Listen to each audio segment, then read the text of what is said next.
In the year of our Lord, 1726, at the ripe age of 20, he inked his quill tip. He crafted a chart to develop his character, to properly become his self's own manager. His map was straightforward, 13 rows down the page, the columns labeled boldly to indicate weekdays.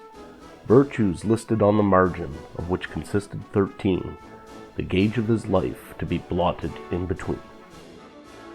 Proposed for the sake of clearness, annexed to each slot, a short precept was wrote to express its author's thought. Goodness deemed necessary, or plainly to be desired, to aid his journey to manhood, and keep him inspired. Eat not to dullness, nor drink to elevation. Attend to your temper, while eating and drinking. Failing thus leads one quickly to consternation. Have you clearness of head, and quicker apprehension.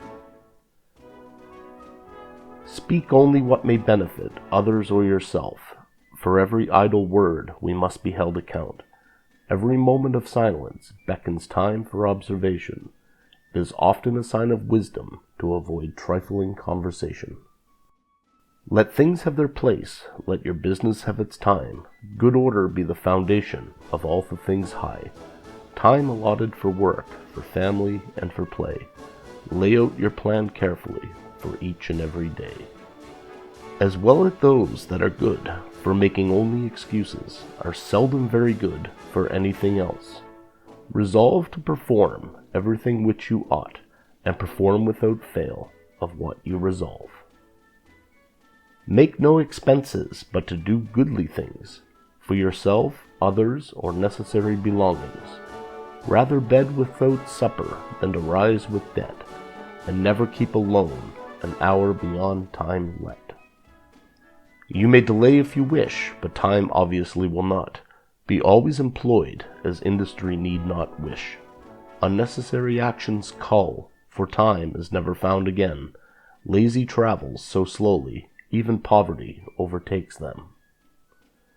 It being a mirror to others of uprightness, an outward and inward sense is forged. The favor of God follows sincerity, an immaculate conception of self-possessed integrity. The virtue of justice guides men in their quest to respect their own boundaries and their responsibilities. Wrong none by injury or admitting those that are your duty, and upmostly respect the individual's rights of property. In order for one to taste the fruits of life's abundance, forbear resenting injuries so much as they deserve. Moderate carefully ere a conceivable disagreement.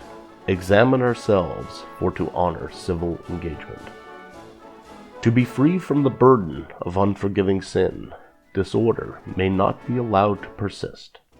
Tolerate no uncleanliness in body or habitation.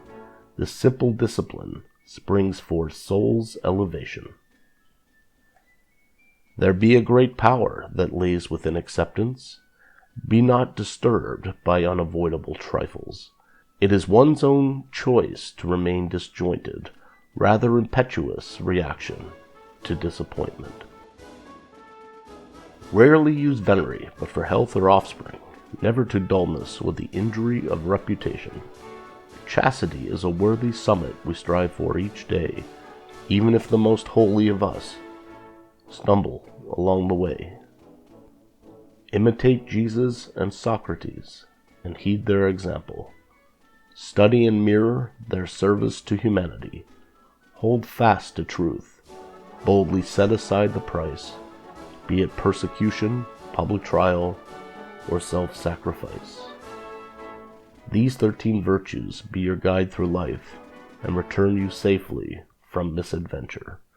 Perfection, of course, cannot be attained, but through practice herein you may be sustained.